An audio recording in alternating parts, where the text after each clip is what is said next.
வணக்கம்.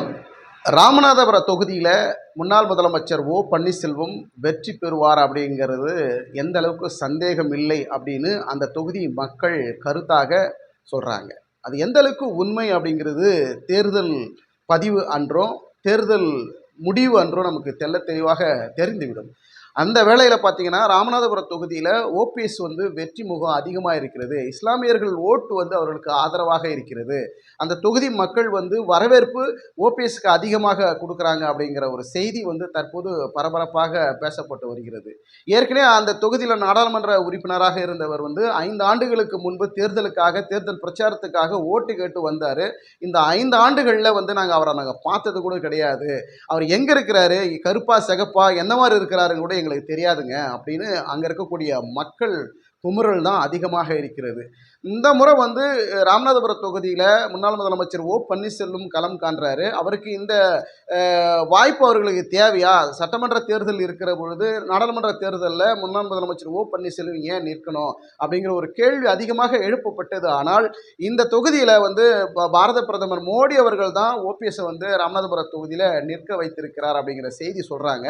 அதற்கு காரணம் தமிழகத்தில் 2026 அரசியல் மாற்றம் ஏற்படும். அதற்கு ஓபிஎஸ்க்கு மிகப்பெரிய ஒரு வாய்ப்பு இருக்குது. நீங்கள் அந்த தொகுதியில் தற்போது நில்லுங்க, அதன் பிறகு பார்த்துக்கலாம் அப்படின்னு மோடி சொன்னதாக சொல்கிறாங்க. அதெல்லாம் நம்ம ரிசல்ட்டுக்கு அப்புறம் தான் இதற்குண்டான விடையெல்லாம் நமக்கு கிடைக்கும். தேர்தல் முடிவன்று இதற்குண்டான மாற்றங்கள் உண்மையாக ஏற்படுமா? கள நிலவரங்கள் மாறுமா?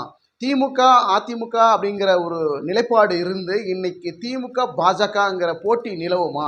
2026 இந்த நிலைக்கு தள்ளப்பட்டால் அதிமுகவிற்கு ஒரு மிகப்பெரிய அடியாகவும் மிகப்பெரிய ஷாக்காகவும் தான் இருக்கும் அப்படின்னு சொல்கிறாங்க. இதெல்லாம் நம்ம பொறுத்திருந்த பார்க்கணும். ராமநாதபுரம் தொகுதியில் ஓபிஎஸ் வின் பண்ணுவதற்கு அதிக வாய்ப்பு இருக்குன்னு சொல்கிறாங்க. இஸ்லாமியர்கள் வாக்கு அதிகமாக இருக்குது அப்படின்னு சொல்லப்பட்டாலும் ஏற்கனவே அதில் நாடாளுமன்ற உறுப்பினர் இந்த தொகுதிக்கு எந்த விஷயமும் நல்ல விஷயமும் செய்யவே இல்லைங்கிற குற்றச்சாட்டு மக்கள் தொடர்ந்து வைக்கிறாங்க. தேர்தல் பரப்புரையில் ஓ பன்னீர்செல்வத்தின் டீம் எல்லாம் பார்த்தீங்கன்னா அங்கங்கு அவருடைய 2 மகன்கள் அதனுடைய பொறுப்பாளர்கள் நிர்வாகிகள்லாம் அந்த தொகுதி ராமநாதபுரம் தொகுதி முழுக்க பல்வேறு இடங்களில் குரூப்பாக போயிட்டு மக்கள் கிட்ட ஓட்டு சேகரிக்கக்கூடிய வேலையில் சுட்டெரிக்க வெயிலில் கூட தீவிரம் காட்டுறாங்க. அங்கே வரவேற்பு அதிகமாக இருக்கிறது என்று ஒரு புள்ளி விவரம் சொல்கிறாங்க.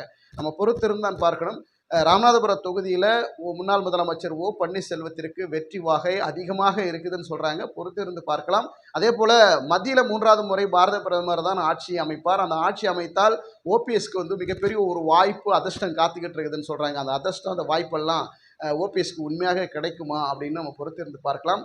தேர்தல் கள நிலவரம் ராமநாதபுரம் தொகுதி ஓபிஎஸ் வசம் இருக்கிறது. ஓபிஎஸ் தான் வெல்வார் அப்படிங்கிறத சொல்கிறாங்க.